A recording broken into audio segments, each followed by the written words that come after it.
Verses 21 to 32.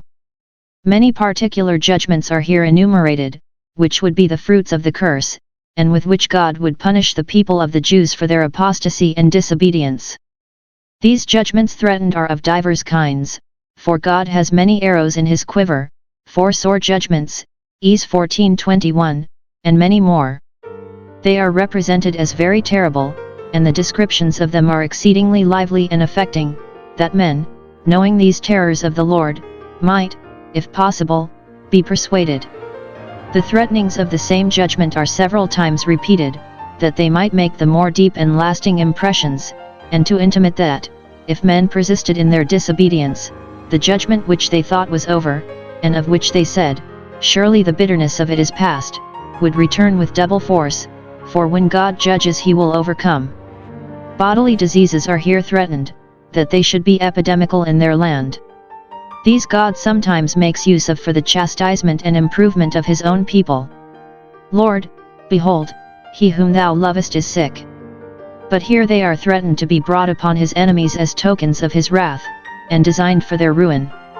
So that according to the temper of our spirits, under sickness, accordingly it is to us a blessing or a curse. But, whatever sickness may be to particular persons, it is certain that epidemical diseases raging among a people are national judgments, and are so to be accounted. He here threatens painful diseases, v. 35, a sore botch, beginning in the legs and knees, but spreading, like Job's boils, from head to foot.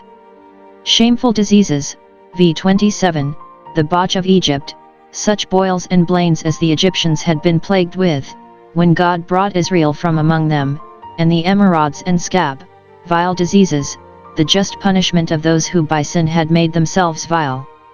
Mortal diseases, the pestilence, v. 21, the consumption, put for all chronical diseases, and the fever, for all acute diseases, v. 22. See Leviticus 26:16. And all incurable, v. 27. Famine, and scarcity of provisions, and this, for want of rain, v. 23:24. Thy heaven over thy head, that part that is over thy land, shall be as dry as brass, while the heavens over other countries shall distill their dews, and, when the heaven is as brass, the earth of course will be as iron, so hard and unfruitful. Instead of rain, the dust shall be blown out of the highways into the field, and spoil the little that there is of the fruits of the earth. By destroying insects, the locust should destroy the corn, so that they should not have so much as their seed again, v. 38:42. And the fruit of the vine, which should make glad their hearts, should all be worm-eaten, v. 39. And the olive, some way or other, should be made to cast its fruit, v. 40. The heathen use many superstitious customs in honor of their idol gods for preserving the fruits of the earth, but Moses tells Israel that the only way they had to preserve them was to keep God's commandments, for he is a God that will not be sported with, like their idols, but will be served in spirit and truth. This threatening we find fulfilled in Israel, 1 Key 17:1, Jah 14:1, etc., Joel 1:4. That they should be smitten before their enemies in war, who, it is likely, would be the more cruel to them, when they had them at their mercy, for the severity they had used against the nations of Canaan, which their neighbors in after ages would be apt to remember against them, v. 25.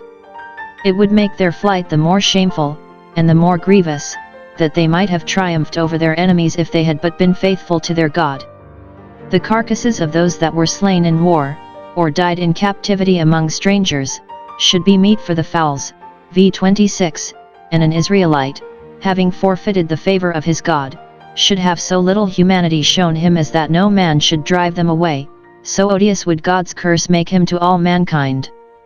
That they should be infatuated in all their counsels, so as not to discern their own interest, nor bring anything to pass for the public good, the Lord shall smite thee with madness and blindness, v. 28:29.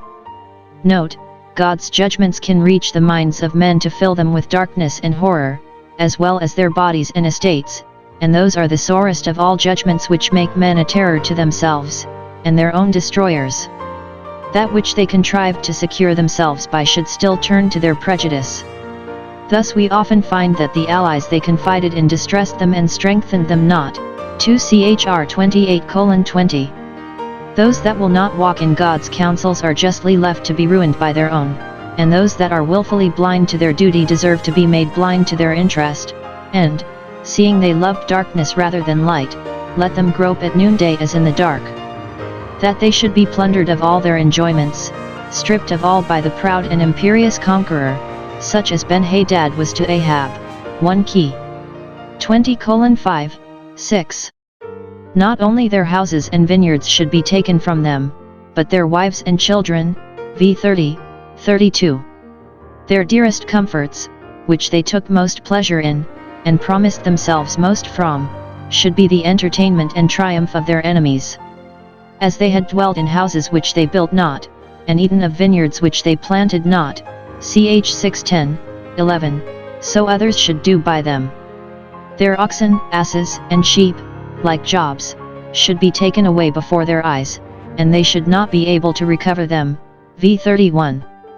And all the fruit of their land and labors should be devoured and eaten up by the enemy, so that they and theirs would want necessaries, while their enemies were reveling with that which they had labored for.